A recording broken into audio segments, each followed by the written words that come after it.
This है सुचिता, आप सबका स्वागत करती हूँ आपके अपने चैनल पे जिसका नाम है फंडामेंटल्स ऑफ फार्मेसी। और हम यहाँ डिस्कस करने आए हैं इफरवेसेंट टैबलेट पार्ट 3। जी हाँ, आज है इफरवेसेंट टैबलेट पार्ट 3 और हम पार्ट में इफरवेसेंट टैबलेट को पढ़ रहे हैं ताकि हम इजी उसे समझ पाए और कहीं भी कोई भी डाउट ना रह जाए। तो आइए हम स्टार्ट करते हैं ये वीडियो बिना टाइम को लैप्स किए हुए।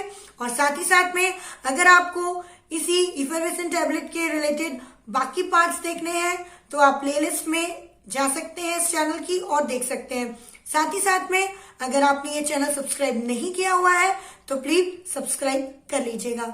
तो let's get started with part 3, fundamentals of effervescent.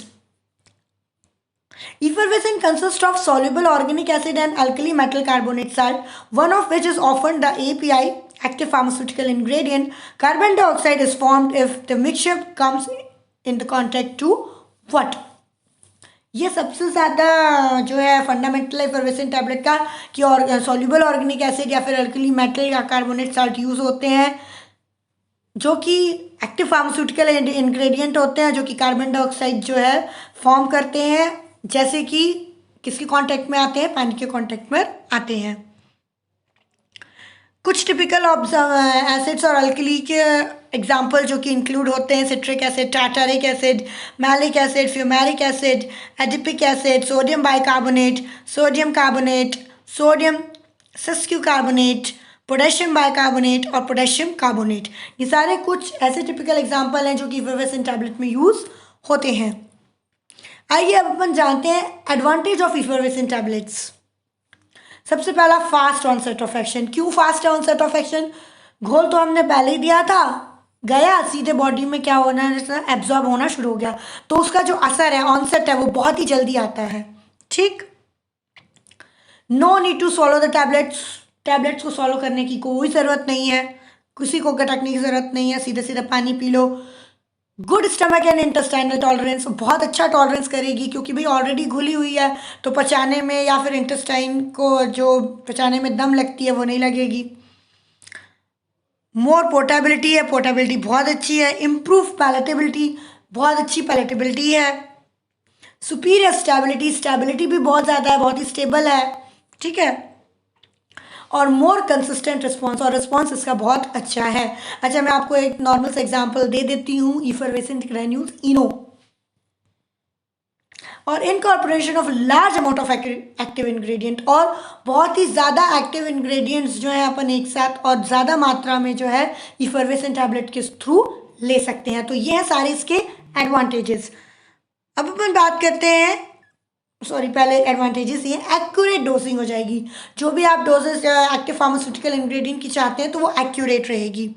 साथ ही साथ में इम्प्रूव थेराप्यूटिक इफेक्ट, बहुत ही अच्छा थेराप्यूटिक इफेक्ट आपको मिलेगा। मीन्स आपको ऑनसेट तो जल्दी मिल रहा है, साथ में साथ जब ऑनसेट जल्दी हो रहा है तो थेराप्यूटिक इफेक्ट भी, सही सी बात है, टैबलेट जल्दी देगी। In remote areas, especially where parental forms are not available due to prohibitive cost, lack of qualified medical staff, effervescent tablet could become a good alternative। और जहाँ पे पेरेंट्रल्स का जो है व्यवस्था नहीं हो सकती है दूर दराज के गाँव में क्योंकि बहुत ज़्यादा कॉस्ट होती है क्या और क्वालिफाइड डॉक्टर्स नहीं होते हैं, तो वहाँ पे जो है इफरवेसेंट टैबलेट बहुत अच्छा काम कर सकती है। अब बात करते हैं इसके कुछ डिसएडवांटेजेस के बारे में। Unpleasant taste of some active ingredients, बिल्कुल टेस्ट अनप्लीजेंट होता है। ठीक है, कुछ एक्टिव इंग्रेडिएंट का टेस्ट बिल्कुल अच्छा नहीं होता है। Larger tablet required specially packaging material, packaging जब अपन करते हैं इसकी तो ज़्यादा सावधानी के साथ करनी पड़ती है और स्पेशल पैकेजिंग मटेरियल चाहिए ताकि ये मॉइस्चर के या वाटर के कॉन्टैक्ट में ना आ पाए। एक और डिसएडवांटेजेस है, relative expensive to produce due to large amount of more or less expensive excipient and special product facilities.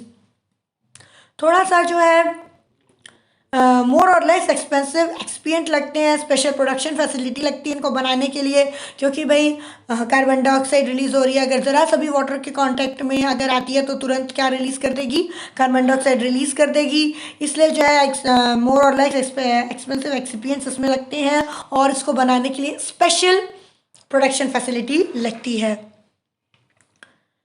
और हमेशा क्या प्रेफर किया जाता है कि जब आप एफर्वेसेंट टैबलेट के किसी सॉल्यूशन को ले रहे होंगे तो वो बिल्कुल क्लियर सॉल्यूशन होना चाहिए।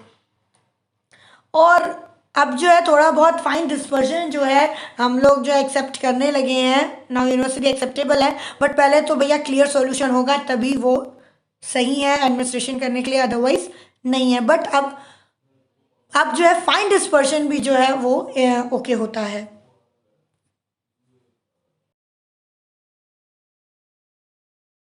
आपको इफरवेसेंट टैबलेट अभी तक हमने जहां तक भी डिस्कस की समझ में आ गई होगी, और सजेशंस दीजिए, कमेंट कीजिए मुझे और हेल्प कीजिए इस चैनल को और अच्छा करने में। Thank you for watching.